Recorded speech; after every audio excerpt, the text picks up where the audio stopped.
이재명 정부가 들어와서 실용주의를 표방했지 않습니까?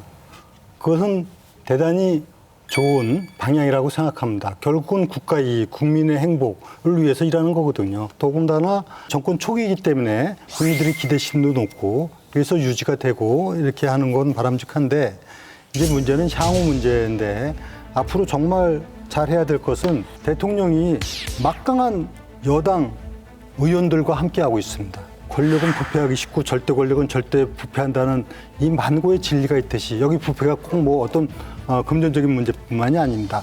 권력의 사유화 현상이 일어나는 거거든요. 이게 바로 윤석열 정부의 실패의 경험이기도 합니다. 그래서 지금 이재명 정부가 더 성공적인 정부가 돼서 국민이 행복하고 국가가 발전하는 길을 가기 위해서는 정치적 소통, 야당하고 진정성 있는 소통부터 출발해야 됩니다. 전체적으로 그 지지율이 집권 초보다는 계속 우상향, 조금씩 상승해 왔다가 인사청문회 국면을 들어서서 한 좀 조정 국면에 있습니다. 그래도 취임할 때보다 올라가 있는 상태인데요.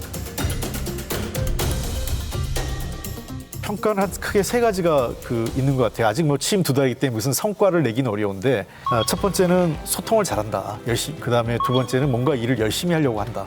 그리고 세 번째는 반대쪽에 있는 분들이 많이 얘기하시는데 과거 민주당 대표 시절에 했던 거 어떤 걱정했던 거에 비해서는 상당히 균형 잡히고 신중하게 일을 한다. 이런 측면에서 이재명 정부와 대통령에 대한 평가가 나쁘지 않습니다. 그리고 이번에 12조 원에 해당하는 민생회복 소비 쿠폰이 발행된 것은 긍정적으로 봅니다. 이것을 어떻게 소비 진작에 어떤 마중물을 쓸 것인가에 대한 정부 쪽에서 상당히 많은 2% 세심한 정책적 배려가 필요하다고 생각을 합니다.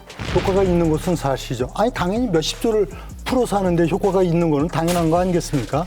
문제는 장기적으로 볼 때 재정 건전화의 문제라든가 상대적 괴리감이나 박탈감이라든가 위화감이라든가 이런 건 없느냐 이런 문제를 들여다봐야지 소비 쿠폰 자체에 대해서야 다 긍정적으로 평가하는 게 많죠. 인천 민심도 수도권 또 전국하고 크게 다르지 않습니다. 사실 인천시장 하시면서 정말 잘하셔야 될 것 같습니다. 인천 민심만 얘기할 게 아니에요. 인천 민심이 사실 중요하죠. 왜냐하면 16대 노무현 대통령 때부터 4명의 대통령들이 인천에서 얻은 득표율이 최종 득표율하고 같았습니다. 네, 그렇습니다. 그만큼 인천이 민심의 바로미터라고 얘기를 하는데 최근엔 그렇진 않아요. 최근엔 그렇지 않고 오히려 인천이 보수 지금 야당에 대해서 굉장히 여론이 안 좋습니다. 특히 인천 민심이 왜 나빠졌냐면 정태옥 의원인가가 이부망천 얘기한다부터 그때부터 국민의힘을 바라보는 인천 민심이 아주 꼬꾸라진다부터 잘 회복이 되지 않습니다. 오죽하면 지난해 총선에서 국민의힘 국회의원이 14개 지역구에 2석밖에 안 되는 걸 알고 있거든요. 그러니까 내년에 유정복 시장님이 인천시장을 나올지 개항을 나올지 모르겠지만 쉽지 않은 선거가 될 가능성이 높다고 저는 봅니다. 네, 현실적인 문제를 말씀하셨고 지금 이 민심이라든가 이런 부분은 무겁게 받아들이고 그래서 철저하게 국민의힘이 이것은 자성하고 쇄신하지 않으면 안 된다. 지금도 아직도 여전히 과거에 연연해서 이런 정치로는 민심을 사실상 회복하기가 어렵다. 이건 저는 분명히 인식을 하고 그야말로 각오를 갖고 혁신하지 않으면 안 된다. 이건 아주 정말 강조하고 싶습니다. 보수의 혁신을 말씀하셨는데 유정복 시장님은 과거에 박근혜 대통령의 대표 비서실장, 후보 비서실장 그야말로 박근혜 복심이라고 이렇게 네. 불리셨는데 그 대통령 탄핵되셨거든요. 네. 그리고 이번에 또 보수 대통령이 또 탄핵이 되셨습니다. 그때의 탄핵과 지금의 탄핵 무슨 차이가 있고 그 이유는 뭐가 좀 차이가 있습니까?